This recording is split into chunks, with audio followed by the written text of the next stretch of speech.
breath of fresh sports.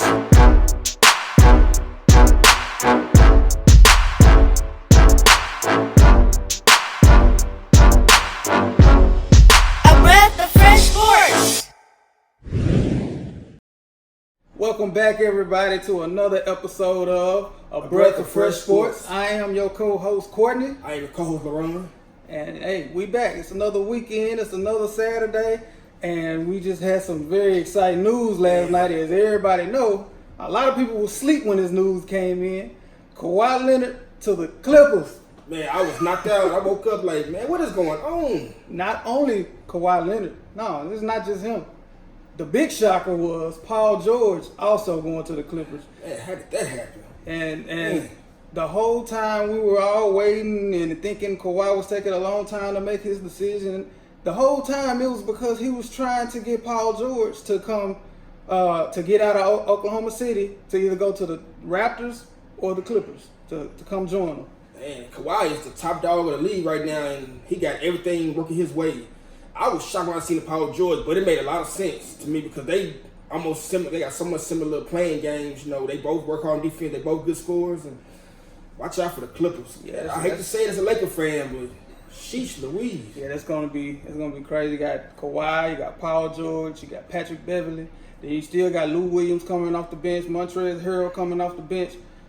Then they just got Mo Harkless from the Blazers. That's good. Who's going to score on them on the wing? When you got three all defensive first team players, how do you score on the wing? Yeah, their defense. They should have the best defense in the league next year. And the thing that I love about this, the number one thing I love about this is the NBA has now shifted away from the big threes. Oh yes, and now it's a lot more period. Yes, it's big twos. You know what I'm saying? It's just dynamic duos and it's more balanced, you know. Everybody trying to find that right combination to play. Yes. I know everybody joining forces. And I'm going to say this, and a lot of people was wondering when should Kawhi and Jimmy Butler join together. I didn't like that. With Kawhi personality, I don't think him and Jimmy Butler fits together because Jimmy Butler has such a demanding personality and Kawhi is so low-key. So him and Paul George mesh really well together. That's like a perfect combination, even more than Paul George and Westbrook. Yeah, and Paul George coming off a great season. He was in the MVP discussion. He was also in the Defensive Player of the Year discussion. I mean, the guy, he was second in the NBA in scoring while being a Defensive Player of the Year candidate. So, man, that's a great. Jerry West, you smart son of a gun. Jerry West is the GOAT. He's the GOAT. Yeah. I mean, he brought Kobe. He got Kobe traded to the Lakers. He brought Shaq to the Lakers. He brought Phil Jackson to the Lakers. Jerry West, he got Kobe to stay because Kobe wanted to get traded from the Lakers at one point. He got Kobe to stay. Then he went to the Grizzlies, and he turned the Grizzlies from 28 wins to 54 wins and a perennial playoff team. And then he left there and went to the Warriors and changed the Warriors around and brought KD to the Warriors. And now he with the Clippers and brought Kawhi and Paul George to the. Like, man, this who Jerry West going to next? Like, what's up with Jerry West? Like, he's the logo for real. Like, the logo goat, man, because he find ways people love to come join him, and I guess he got that team that just the right thing to say in those meetings. Then you got Doc Rivers, you got Lawrence Frank, then you got Steve Ballmer, a great owner, he don't mind spending money. So the Clippers, they already had a decent team without Kawhi. Now they just takes them even further to the next level. I mean, they won 48 games and they pushed the Warriors, you know what I'm saying, to 6 games. A healthy Warriors. They had Durant, they had Clay, and they had everybody playing at that time. And they beat the Warriors, you know what I'm saying, in the Oracle without a star. And that's just Kawhi, he just fits the Clippers so much. They're a gritty team that play defense, that work. He just fits them so perfectly. It's just like a perfect mesh. Yeah. But man, I wonder how Toronto feel right now. Sorry, Drake. Well, I mean, I mean, I'm sure they're sad that he didn't resign. They kind of had a figure. They had a figure. They were figuring it out. They had a moment to think like they knew this kind of could happen. Yeah, and plus, you know, he brought them their first championship. You know what I'm saying, in their history. Yeah, when you bring about a championship, it won't be no burning no jerseys like LeBron with Cleveland. I don't think you'll see that. Nah. So I mean, we could go on and on and on about this Clippers news, but we got to get into some different things. Is there another move that you want to talk about? Yeah, you know, I like the Brooklyn moves with Kevin Durant. You know, Kyrie Irving and DeAndre Jordan, even though we think Kevin Durant will be out possibly most of next year. But I think that's going to be, once 2021 comes, you'll finally see the real Brooklyn Nets. You know, and I think they're going to be good. And, man, it's exciting as a basketball fan right now, you know, with so much, everybody trying to be the best, everybody trying to go somewhere, trying to compete, you know, and that's just exciting, next year, you know, with the Nets, when they like the 6th seed this past year? Yeah. 6th seed. So, without Kevin Durant, you know, they still have Kyrie and DeAndre Jordan and then the rest of the team. Yeah, I believe that they can get up maybe to the 5th seed, 4th seed this year. Now, I don't think that this first year, I don't think they're going to be one of the top teams without KD. It's just, I don't know. It just all depends on Kyrie, you know. And I like their nucleus also, you know, with the Karis LeVerts and the Jared Allens and the Spencer Dinwiddie's. You know, they got some good young talent to go along with Kyrie to help. It's just all about that chemistry. We got to see how that chemistry is going to work out. Do you think this will finally be a time where Kyrie is truly happy? Because he said he want to go back home. Every player wants to go back home. It should be. This should be make or break for Kyrie. If you can't make it work at home, you got to start looking yourself in the mirror. Yeah. If this move didn't make, I mean, this is the move that he decided to make. Yeah. He didn't decide to go to the Celtics. He got traded there. You know, he didn't decide to go to the Cavs. He was drafted there. Yes. And then he finally made the decision to go where he wanted to go. Now, if this don't make you happy, then I don't know what to tell you, brother. I would say this: it's good and refreshing to see two of the biggest stars in the game just want to go back home. And you know, LeBron helped open that door. You know, just I want to be at home in front of my family and just in front of my home fans. And that's a good thing. You able to have opportunity, hey, take it and get a Swoop magazine while you can do that. I'm all happy for you. One of the teams that I want to talk about is the Utah Jazz. Yes. I love the moves that they made. Yeah, they made some really good moves. You know, they brought in, last episode I tried to pronounce his name. I said his first name wrong. It's Bojan. Yeah, Bojanovic. It's Bojan Bogdanovic. Oh. I said, forgive us, America. Forgive us. I said Bogdan Bogdanovic. But it's Bojan Bogdanovic. Yeah, he signed with the Jazz. Now, I believe that's going to be one of the under-the-radar top moves. Yeah, that was a good pickup. And they already brought in Mike Conley Jr. and with the trade with the Grizzlies, man. Look out for Utah next year. They're going to be one of the best teams in the West next year. I like that Jeff Green pickup. That 1 year, $2 million. That was a good pickup. Yes, you know, Jeff Green. Good defender, he can shoot. You know, he rebounds. What you think about Ed Davis going there? That helps. You know, by them losing Gabe Favors, that's another big man can block shots, rebound. He was playing good in the playoffs for Portland until he got injured. You know, so I like Ed Davis. You know, he's 6'11", long, can defend. Yeah, I believe that Utah can be one of the teams next year with the NBA, and both conferences are more even than it's ever been before. So I believe Utah can be in that top 3, top 4 in the West next year, man. Look out for them. And one thing, I love the fact that they giving Donovan Mitchell some scoring help. You know, when you bring Bogdanovic in, you bring Mike Conley, now they have stability. He can play out the ball more. He can just, do his thing more now. He doesn't have to feel like the burden is all on him, being such a young player, So good job, Utah.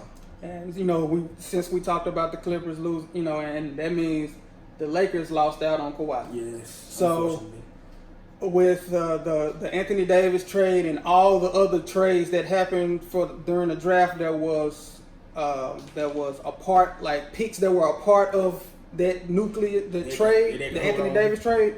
All that became official today at noon, right? Yes. So once the Lakers found out that they lost on Kawhi Leonard, they had to scramble. They had to go ahead and start signing these players, because once the trade became official, and if they hadn't made any moves, they would have lost $10 million in cap space. That would have hurt us, because we wouldn't have been able to get Danny Greens and the. I mean, they would have been able to get maybe one or two. But they, that's why they had to go ahead and, because as soon as the Kawhi Leonard news broke, Danny Green did a video like, "Hey, I want to announce that I'm signing with the Lakers." Like immediately. He made that video. Love that pickup, Danny Green. Yeah. Bring us a championship like we did Toronto. That was a great pickup. That was a great pickup, bringing Danny Green in there. They need, like we said before, they need shooters and they need defense. That's what they need. Yes. Like I said, I wanted the Lakers, instead of them trying to go after a max player, I wanted the Lakers to just go ahead from jump and build around Anthony Davis, And LeBron and Kyle Kuzma, bringing in those other role players. They would have been able to get more. Like they probably would have got Seth Curry. They would have had a chance to go after Seth Curry. They would have had a chance to go after these other players, but they waited on Kawhi and all these other players. They took a chance and it didn't pay out. The first day of free agency players was flying off of the board like crazy. See, I like how they do it now. Instead of being at 12 o'clock or 1 o'clock in the morning, you did it at 6. Yeah. So now, if people have more opportunity, have more time, it's hard to try and get in touch with a lot of people at 12, 1, 2 o'clock in the morning. Mm-hmm. So everything started flying. The dominoes just started flying fast. Very fast. And I know the NBA like it like that. You know, it was very entertaining. It probably was one of their highest rated shows of the year. Yeah. So, are there any other teams that you wanted to go over? Yeah, I wanted to talk about the Sixers. They the tallest team lineup in the league now. Yeah. They tallest. They shortest man is 6'6". So Yeah, on their starting lineup. I don't really know how that's going to work with. And it's going to be good Embiid and Horford, but I don't know how the space is going to be. You got Embiid, Horford, and you got Ben Simmons. Well, Ben Simmons is the only one that can knock down outside shots. Yeah. So Horford, he could be in mid range or spot up on the outside, while Joel Embiid is trying to bang in the post, so that spacing can be a little better. Then whenever Al Horford want to bang, Joel can be. I also think Al Horford is like a big insurance policy. Just in case something happens to Joel Embiid, he can play the 4 and the 5. He's good, and they say he's the most professional person in the NBA. So they need some stability in that locker room because for the last few years, nobody knows how things are going with Jimmy Butler and everything. So they need that, especially for a young player like Ben Simmons and Joel Embiid, because he got some growing up to do. Yeah. But I like the move that Philly made. They going for it right now. It's a lot of teams. They not waiting till later. You got even with the team that's trying to rebuild now, they doing some good good moves. So I like the way the NBA is headed. And then no more tanking, please. No more tanking. That's gonna forever be some tanking going on. But it's got to do in a sneaky way. And they brought back Tobias Harris on a 5-year, $180 million. Now, I'm just gonna ask you what you think about that, because I'm not saying it was a bad idea to bring Tobias Harris back. Yeah. I like Tobias Harris. 5 years, $180 million. 5 years, $180 million for Tobias Harris. That's a little different. I guess they feel like they couldn't lose him because he's. I guess what they looking for, he can shoot, rebound. He's 6'9", he can score. And I guess he feel like he fits so well with him and Al Horford. Both of them are kind of like, they real low management players. You don't have to. They don't need the ball to make a big impact. They work too good together. So I understand why Philly did it, but man, $180 million. And a guy that's going to be under the radar that nobody's really talking about was when they got Josh Richardson in that deal. They got Josh Richardson in that deal when they did the sign and trade with Jimmy Butler to Miami. They got Josh Richardson from Miami, and he's gonna plug and fit right in. Yeah. Compared to the rest of their starting lineup, he's the little guy at 6'6". 6'6", man. You got Ben Simmons playing the point. He's 6'10". You got Josh Richardson at 6'6", and he's pretty long at 6'6". He's a long arm defender. And you got Tobias Harris at 6'9", playing the 3. You got Al Horford at 6'10", playing the 4. You got Joel Embiid at 7 foot. It's gonna be a lot of space being taken up. They super tired, so they're gonna cause some fits this next year. I'm expecting Philadelphia to be 1 or number 2 seed. That's what I'm expecting from them. Yeah. I know they lost out on Jimmy Butler. I know this, but the moves that they made, bringing in Al Horford and getting Josh Richardson, I like those moves better than having Jimmy Butler. I like those better. Those 2 moves better than having Jimmy Butler. And I'm sorry to say this, y'all, but I'm so sorry, Knicks fans. Y'all had Stephen A. Y'all had y'all hopes up for Zion Williamson, number 1. Then y'all lost out on that in the lottery. Y'all had your hopes up for KD and Kyrie, and they came to New York, but they went to Brooklyn. Somebody pass me some tissue right now, please. So all these players that they was hoping for, they just they lost out on. But y'all brought in Julius Randle, which I like Julius Randle. Bobby Portis, Bobby Portis and them.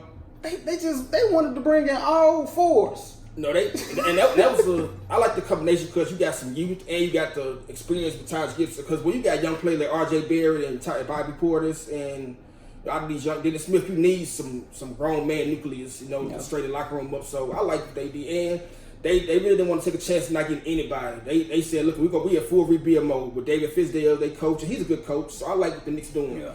They about to be terrible next year. I like what the Knicks are doing right now. I mean, I don't think they're going to be a playoff team next year, but I also don't think that they're going to be a 15-win team or whatever they want. They're going to play hard. I see them improving to at least 30 wins next year. Yeah, I'm about to say about 30 to 35 wins this year. I can see that. They're going to be competitive. Okay, you have the Bucks. They brought back Chris Middleton. There's another guy that I was saying I'm not so sure he would be a max guy, get a max contract, but he didn't get the full max. Cause he saved them $12 million. He did them a favor. I guess that's a favor. Yeah. But he still got sure they use that money to bring George Hill back. He still got 5 years, $178 million. What you think about it? You think he? I don't think he deserves it. I like him, but how you get $178 million when you average 18 points?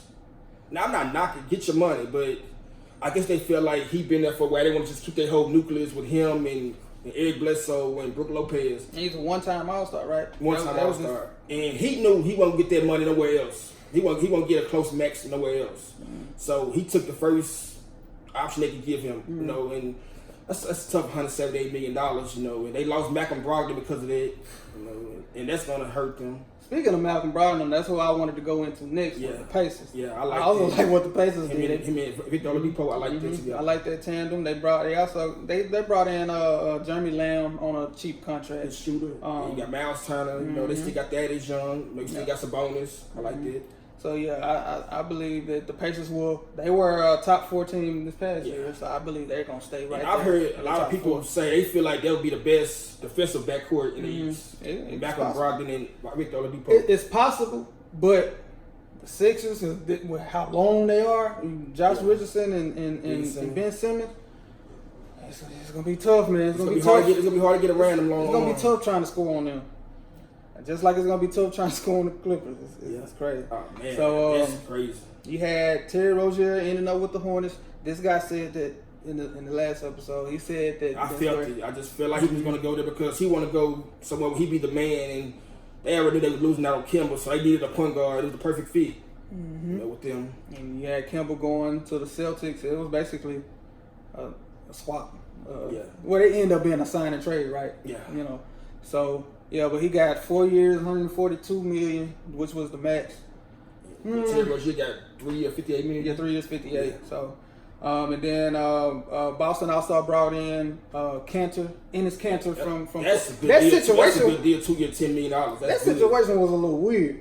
He said they gave him 6 minutes? Yeah, he said they gave him 6 minutes to make his decision on whether he was going to stay with Portland or not. Because they tried to make that the quickest decision in history. Because Portland, they had something brewing, which ended up being that they got into that sign and trade with the Sixers and all that, and they ended up getting Whiteside from the Heat.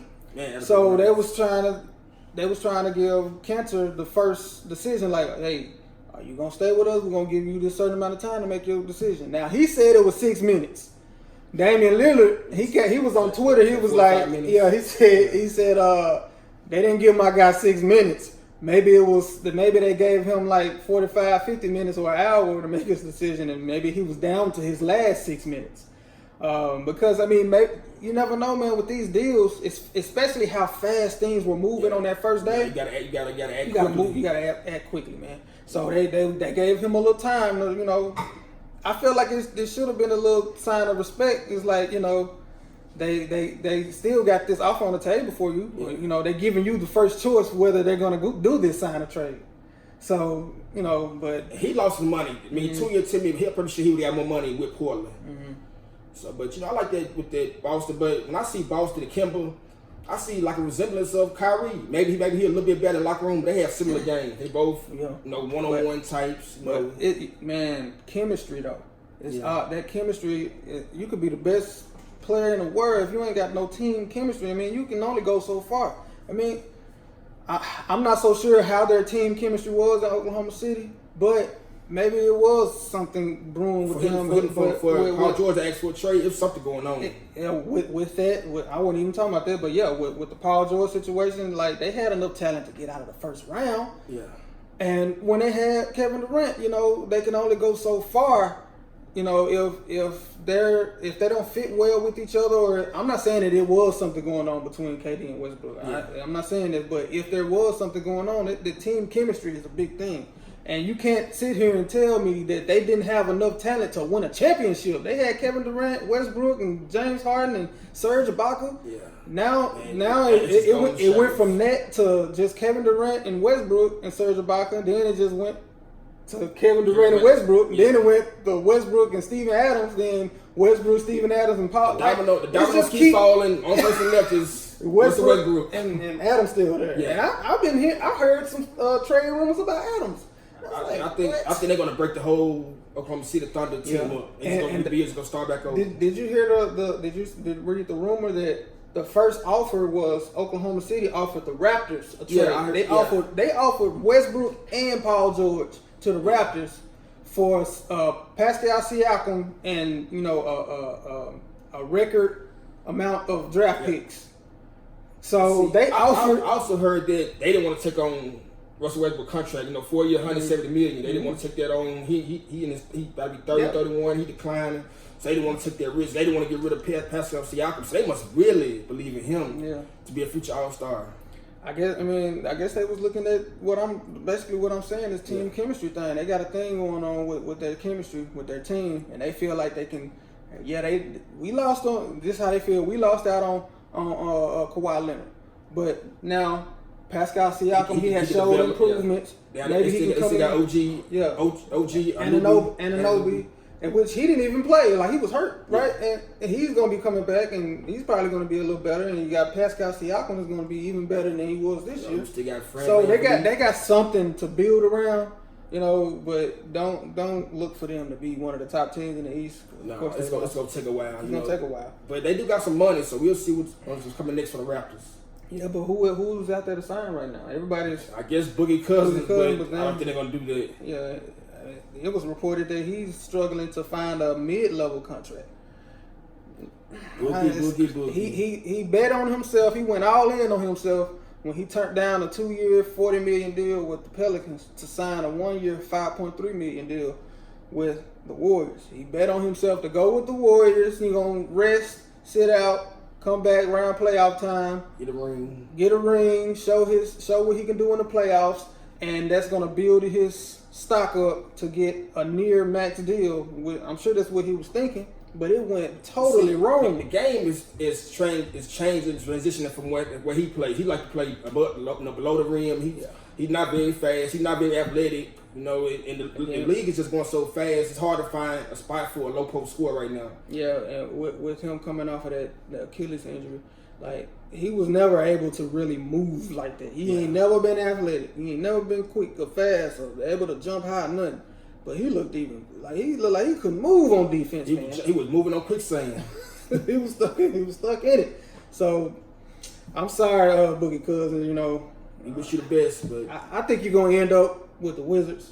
I don't know how much you're going to end up getting because, like I said, the rumor was that you were struggling to find a $10 million a year deal. Like, man, you went from a max player to getting less than $10 million a year. Yeah, that injury and in the playoffs, he really didn't show much as he could. So yeah, he had a bad postseason. Yeah. Man, is there anything else you want to talk about? Did you want to speak on the Wizards? I know you mentioned something about Bradley Beal before, which there's talk they're not going to trade him. Yeah, I think they want to build around him more than build around John Wall. Mm-hmm. But they got to keep young, and it's hard to get rid of John Wall contract. So you basically stuck with him. When you got 4 year, $140 million, you stuck with him. So you just gotta hope they can come together as a team. Come as a unit. But it's gonna be hard. They don't have a GM right now, so that really makes it hard to try and find other players come there and everything. But they just traded Dwight Howard to the Grizzlies, and the Grizzlies are gonna either buy out or trade Dwight Howard. They made that move because the Grizzlies made that move because it saved them. Who you think is struggling right now more? Dwight Howard or Boogie Cousins. Because Dwight Howard, a few years ago, he was still, in Charlotte, he was still averaging 15 and 10 All-Star, a couple years ago. Yeah, but, Dwight Howard never really struggled to find. Yeah. He would always get somewhere to sign, It's just how long he be there and how he played there, but I don't know what's gonna go on with Boogie, man. I hope he goes somewhere where he can redeem himself and show that he still can play this game at the level that he can play, and get the contract that and end up getting the contract that he really wants. He's still pretty young. Wizards would be a good fit for him. They young, and they need some low post scoring. So, I wish you the best, Boogie. Yeah. So, man, what about the Nuggets? I don't think the Nuggets brought in anybody, did they? No. They didn't do a lot. They didn't do a lot, but they were already one of the best. This is why I said the Nuggets, because they didn't bring in anybody, but they have Michael Porter Jr. who didn't play last year. Now, he did suffer a little injury, but they said it's not serious. It's just they're going to be cautious with the summer league because the summer league don't matter. Yeah, so anything can happen. They said if it was a regular season game, he would have played the very next game if it was a regular season game. Yeah. So don't worry about that. And I bring up Michael Porter Jr. because I believe he can be a sleeper pick for a Rookie of the Year candidate. 16, athletic, can shoot, can dunk. He very long. I like Michael Porter Jr. Just got to stay healthy because that's it. The best ability is availability. And if we can't see you play out there, we can't see your true best skill assets. Yeah, I think he's going to be big time for them. And then they brought in Bowl in the draft. Now, I don't know how long he's going to be out or if he's going to be out at all. But I really like the Nuggets young team with Gary Harris and Jamal Murray and Jokic stepping up to being All-Star. We've talked about the Clippers being one of the top teams in the West, the Lakers potentially being one of the top teams in the West, the Jazz, the Nuggets, the Blazers. Yes. What the Warriors? I know you was coming with the Warriors. So what the Warriors? I still believe in the Warriors. When Clay comes back, you still have Clay, Draymond, you still have Steph, you got D'Angelo Russell.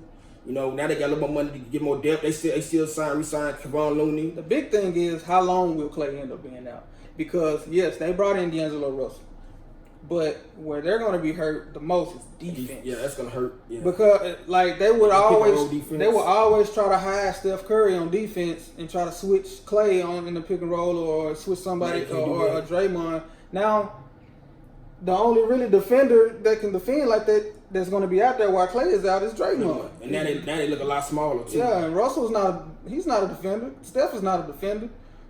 And they brought in Willie Cauley-Stein. But he's going to be that low post shot blocker, but he ain't going to be able to switch and defend that one or two guy.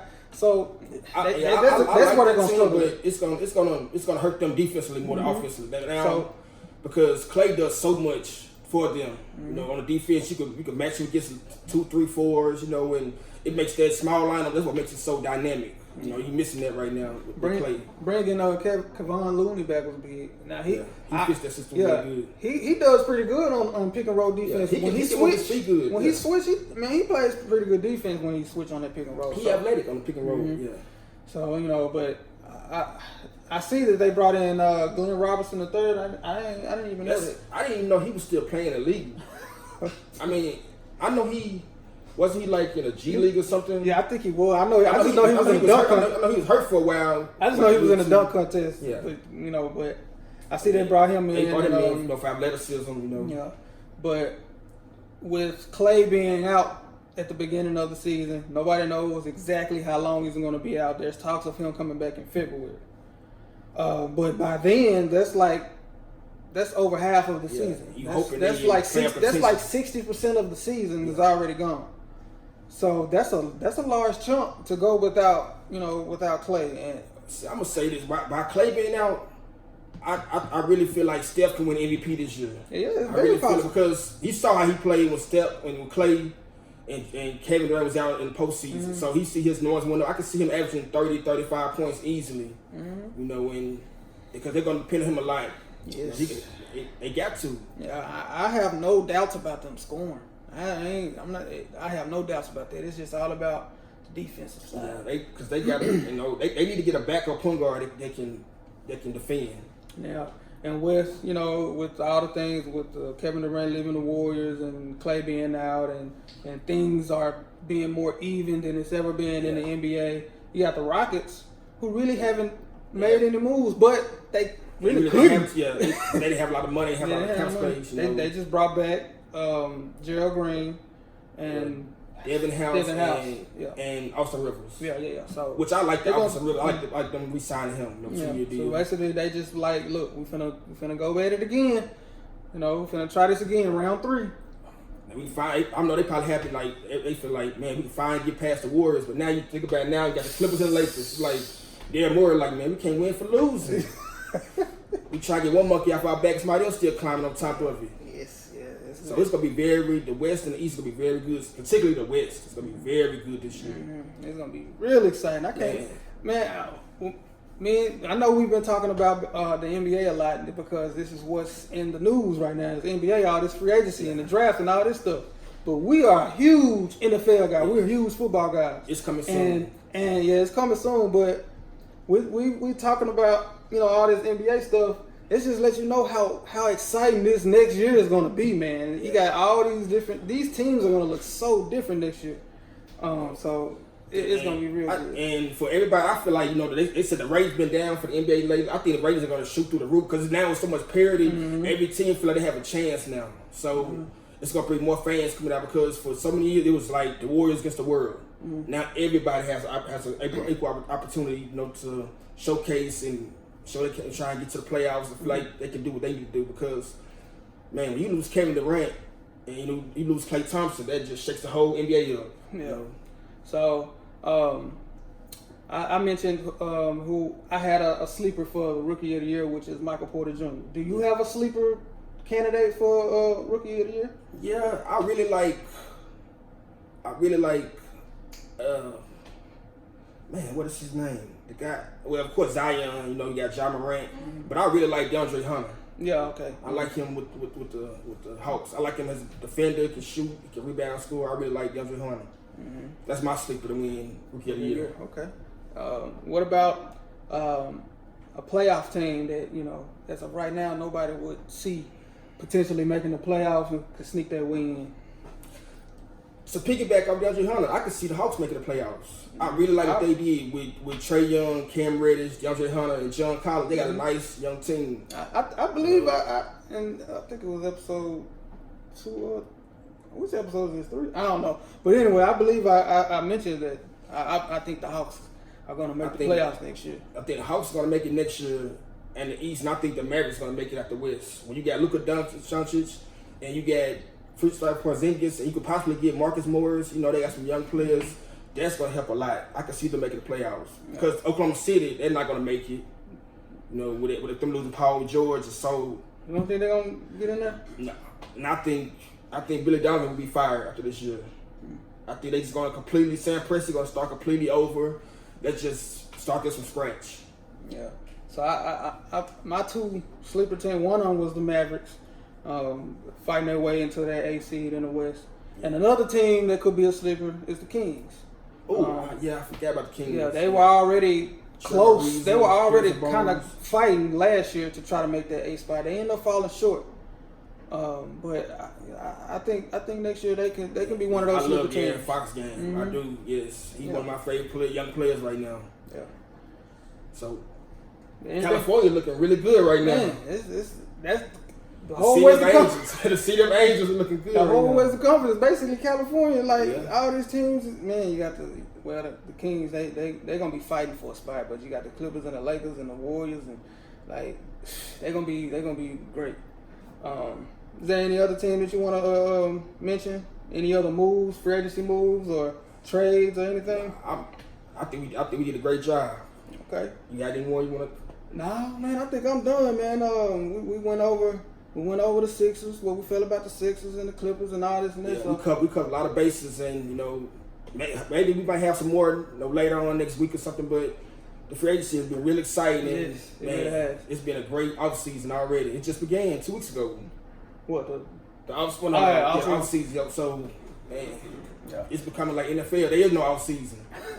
So be on the lookout for us to eventually start talking about some football. Yes. The first thing we're gonna bring, because we're big fantasy football guys, we're gonna talk about fantasy football. So be on the lookout for that within the next couple of weeks. Maybe next week we'll do we it. love fantasy ball. We are real strong competitive people, so we looking forward to it. We already introduced our league to y'all, so just be on the lookout for us to talk about that. So we're gonna end it right here, man. This has been another great episode. Appreciate y'all for sticking with us this far. Thank you. Don't forget to like and subscribe, and see y'all next time. Peace.